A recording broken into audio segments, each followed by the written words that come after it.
विद्यार्थियों नमस्कार। आज हम महाकवि भर्तृहरि द्वारा रचित नीति शतकम के मूर्ख निंदा प्रसंग में श्लोक संख्या 6 से लेकर के मूर्ख निंदा की अंतिम पद्य का अध्ययन करेंगे। इससे पूर्व के वीडियो में हमने मूर्ख निंदा से संबंधित श्लोक 1 से 5 तक का अध्ययन किया है। आज हम 6ठे श्लोक का अध्ययन प्रारंभ करते हैं। व्यालं बाल मृणाल तंतुभिरसौ रोद्धुम समुजृंभते भेत्तुं वज्रमपि शिरीषकुसुमं प्रान्तेन सन्निह्यते माधुर्यं मधुबिन्दुना रचितुं क्षाराम्बुधेरिहते नेतुं वाञ्छति यः खलान्पथि सतां सूक्तै सुधासन्धिभिः। इस पद्य में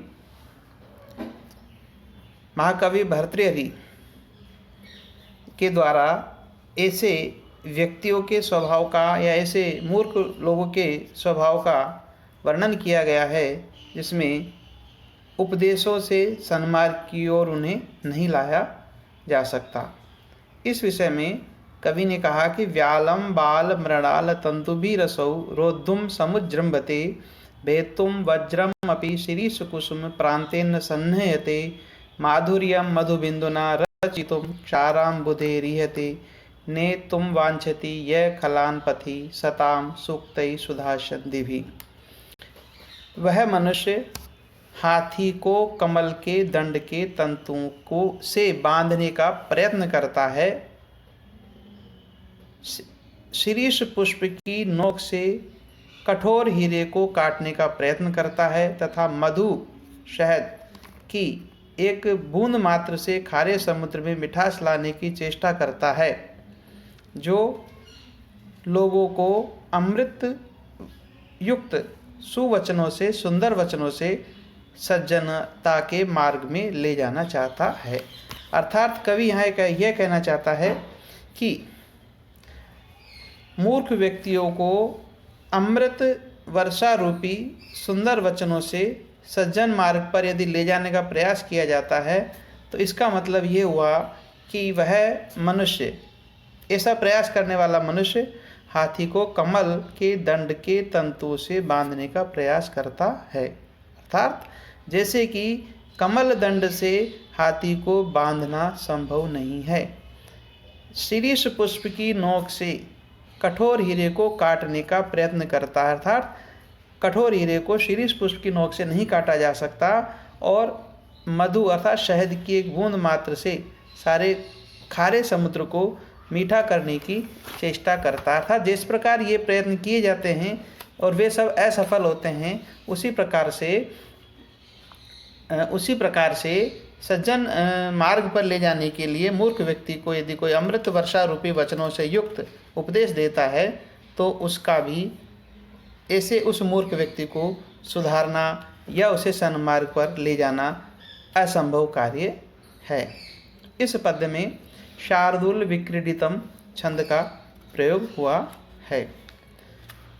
श्लोक 7 है। स्वायत्तम एकांत हितम विधात्रा विनिर्मितम छादनम अज्ञतायाः विशेषतः सर्वविदाम समाजे विभूषणम मौनम अपंडितानाम। स्वायत्तम अनेकांत हितम विधात्रा विनिर्मितम छादनम अज्ञतायाः विशेषतः सर्वविदाम समाजे विभूषणम मौनम अपंडितानाम। इस पद्य में महाकवि भर्तृहरि ने मौन अर्थात चुप रहने को मूर्खों का आभूषण बताया है। विधाता के द्वारा अर्थात उस सृष्टि रचना करने वाले विधाता के द्वारा मूर्ख लोगों की मूर्खता को छिपाने वाला और अपने ही अधीन रहने वाला तथा हमेशा हितकारी साधन मौन को बताया है। वह मौन सर्वज्ञ लोगों के समाज में मूर्खों का अलंकरण सिद्ध होता है। कहने का अभिप्राय ये कि विद्वानों के बीच में चुप रहना मूर्ख लोगों के लिए सर्वोत्तम उपयुक्त उपाय है। कुछ बोलने पर मूर्ख लोगों की वास्तविक स्थिति उजागर हो जाती है और ऐसी स्थिति में उनकी मूर्खता वहाँ पर प्रकट होती है, या उनकी यूँ कहें कि उनका एक मूर्खतापन वहाँ पर बाहर निकल करके प्रकट हो जाता है, खुल जाता है। आवरण जो जिससे ढका हुआ है, मौन एक आवरण है जिससे उसकी मूर्खता को छिपाया जा सकता है। तो विधाता ने मूर्ख लोगों के लिए एक बहुत ही रक्षा कवच के रूप में मौन रूपी आभूषण को बनाया है, और ये इसकी 3 विशेषताएं हैं। यह मूर्खता को छिपाए रखता है और अपने स्वयं के अधीन रहने वाला एक उपाय है, और यह उपाय सदैव सहायता करता है।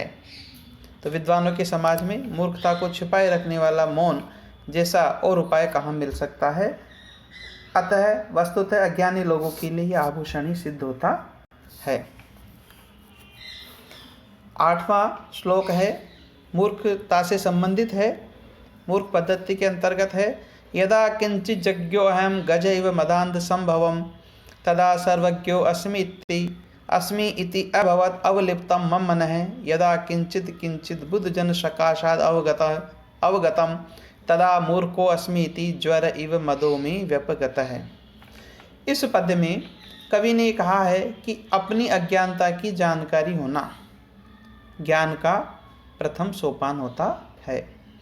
यहाँ ज्ञानोन्मुख अर्थात ज्ञान की ओर उन्मुख होने वाला व्यक्ति के अनुभव को प्रस्तुत करने का कवि के द्वारा प्रयास किया गया है। तो यदा किंचित अज्ञो अहम गज एव मदांध संभवम तदा सर्वज्ञो अस्मि इति अभवत अवलिप्तम मम मनः यदा किंचित किंचित बुद्ध जन सकाशात अवगतम तदा मूर्खो अस्मि इति ज्वर इव मदो में व्यपगत है। जब में कवि कहता है कि जब मूर्ख लोगों के संबंध में कवि कहते हैं कि जब मैं अल्प ज्ञानी था उस समय हाथी के समान घमंड से चूर हो गया, तब मैं सर्वज्ञ हूँ ऐसा मानकर मेरा मन दर्प से या घमंड से युक्त हो गया। किंतु जब विद्वान लोगों के संपर्क में आने लगा या उनसे सानिध्य प्राप्त किया और कुछ ज्ञान प्राप्त किया, तब मैं तो मूर्ख हूँ यह समझने पर मेरा गर्व ज्वर की तरह दूर हो गया। अल्प ज्ञान मिथ्या गर्व का कारण होता है।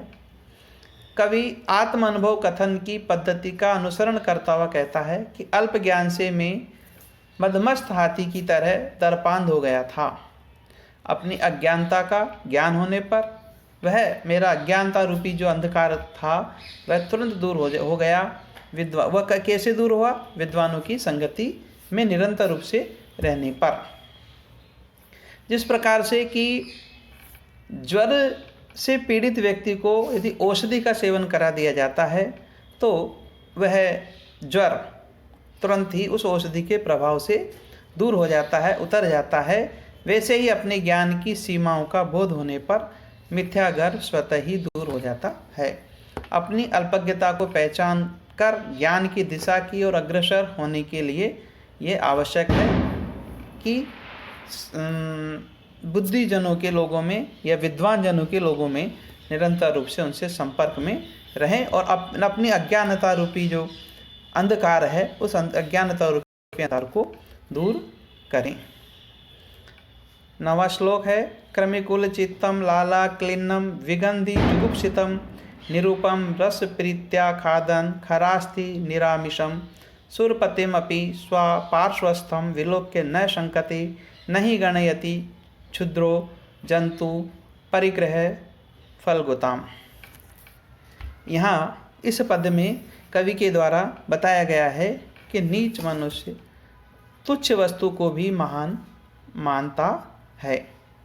इसी तथ्य को एक कुत्ते के उदाहरण के द्वारा स्पष्ट करते हुए महाकवि भर्तृहरि बताते हैं कि क्रमिकुल चित्तम लाला क्लिन्नम विगंधि जुगुप्सितम निरूपम रस प्रीत्या खादन खरास्ति निरामिषम सुरपतिमपि स्वपार्श्वस्थम विलोक्य न शंकते न ही गणयति क्षुद्रो जंतु परिग्रह फलगुताम।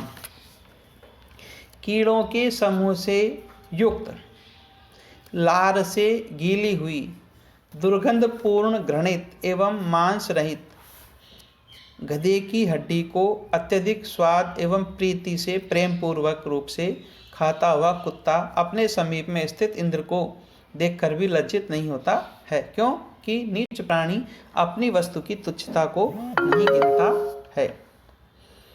महापुरुषों तो बहुमूल्य संपत्ति पाकर भी गर्वित नहीं होते हैं, लेकिन जो क्षुद्र व्यक्ति होता है वह अपनी तुच्छ वस्तु को ही महत्वपूर्ण मान बैठता है और उस तुच्छ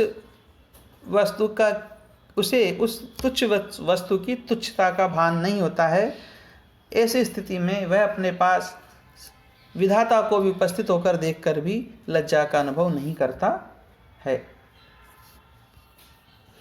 ऐसे नीच लोगों की तुलना कवि ने कुत्ते से की है कि यदि कुत्ता कहीं से दुर्गंधपूर्ण तथा कीड़ों से भरी हुई मांस रहित खरास्ती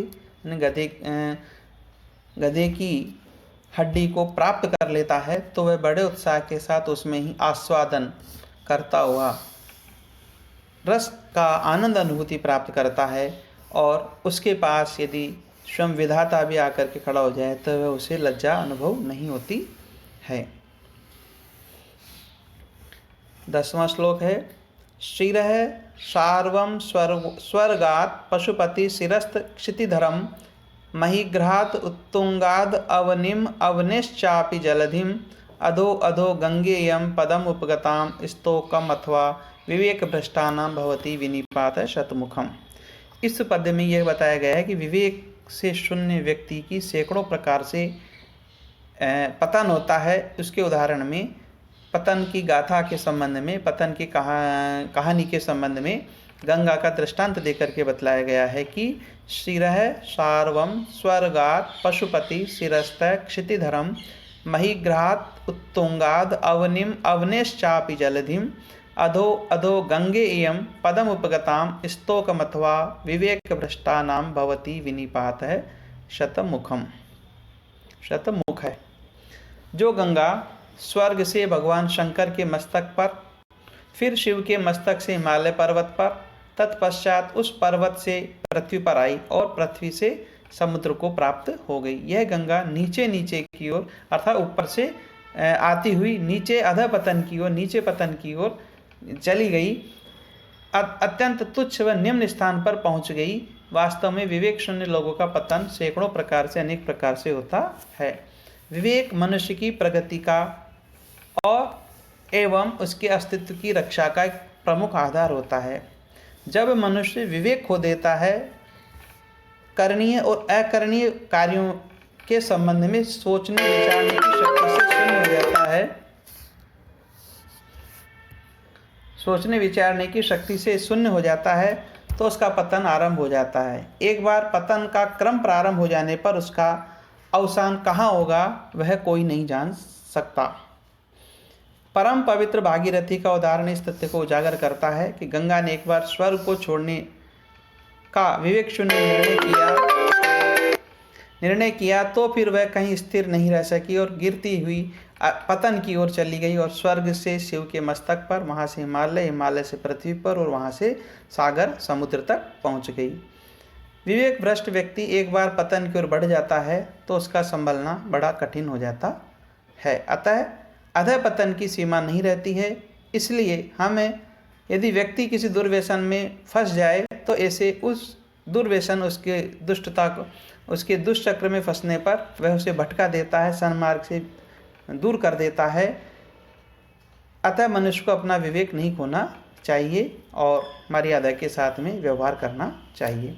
शक्यो वारयुतुम जलेन हुतभुक् छत्रेण सूर्यातपो नागेन्द्रो निशितांकुशेन समदो दंडेन गोगर्दभय व्याधिर्भेषज संग्रहेश्च विविधै मंत्रै प्रयोगै विषम सर्वस्योषधमस्ति शास्त्र विहितम मूर्खस्य नास्ति औषधम। इस पद्य में बताया गया है, 11वां पद्य है, श्लोक है। इस पद्य में बताया गया है कि संसार में प्रत्येक कष्ट का उपचार शास्त्रों में बताया गया है, निर्दिष्ट किया गया है, लेकिन मूर्खता का कोई उपचार नहीं है। इसी भाव को व्यक्त करते हुए कवि ने कहा कि शक्यो वारयुतुम जलेन हुतुभुक् छत्रेण सूर्यातपो नागेन्द्रो निशितांकुशेन समदो दंडेन गोगर्दभय व्याधि भेषज संग्रहश्च विविधै मंत्रै प्रयोगै विषम सर्वस्योषधमस्ति शास्त्र विहितम मूर्खस्य नास्ति औषधम। अग्नि जल से शांत की जा सकती है, सूर्य की धूप को छाते से रोका जा सकता है, मत वाले हाथी को तीक्ष्ण अंकुश से वश में नियंत्रण में किया जा सकता है, बेल एवं गदा डंडे से हटाया जा सकता है, रोग अनेक दवाओं से तथा विष तरह तरह के मंत्रों एवं साधनों से शांत किया जा सकता है। सभी कष्टों को दूर करने के लिए शास्त्र प्रतिपाद्य औषधियाँ हैं, किंतु मूर्ख को समझाने के लिए कोई उपाय नहीं है। इस पद में कवि ने बताया कि अग्नि जो कि एक विनाशकार करने वाली होती है, ऐसे उस अग्नि को पानी से शांत किया जा सकता है, बुझाया जा सकता है। सूर्य की धूप कष्टकारी होती है, लेकिन ऐसे उस सूर्य की धूप को भी छाते से रोका जा सकता है, छाते से उसे बचा जा सकता है। गजेंद्र को, मत वाले गजेंद्र को, हाथी को भी तीक्ष्ण अंकुश से नियंत्रण में किया जा सकता है। बैल एवं गधर्व आदि पशुओं को लाठी से ताड़ा जा सकता है, भगाया जा सकता है, और विभिन्न प्रकार के रोगों को शांत करने के लिए अनेक औषधियाँ बताई गई हैं। विष का प्रभाव भी मंत्र एवं विविध प्रयोगों से शांत किया जा सकता है। विश्व में सभी कष्टों का, सभी परेशानियों का कहीं न कहीं शास्त्र में कोई निवारण उपलब्ध हो जाता है, इलाज उपलब्ध हो जाता है, लेकिन मूर्ख के अज्ञानजन्य दुराग्रह को दूर करने वाला कोई उपचार नहीं है। मूर्खता एक तरह से उसका कोई उपाय यहाँ पर नहीं प्राप्त होता है। दुराग्रही ऐसे मूर्ख व्यक्तियों को कोई भी नहीं समझा सकता। तो यहाँ पर मूर्ख पद्धति के अंतर्गत या मूर्ख निंदा के अंतर्गत कवि ने मूर्ख व्यक्तियों के संबंध में अपने नीति शतकम काव्य में अनेक प्रकार से ये कहा गया कि मूर्ख व्यक्तियों को किसी भी तरह से सन्मार्ग पर नहीं लाया जा सकता। आज के कालांश में हम इतना ही देंगे। धन्यवाद।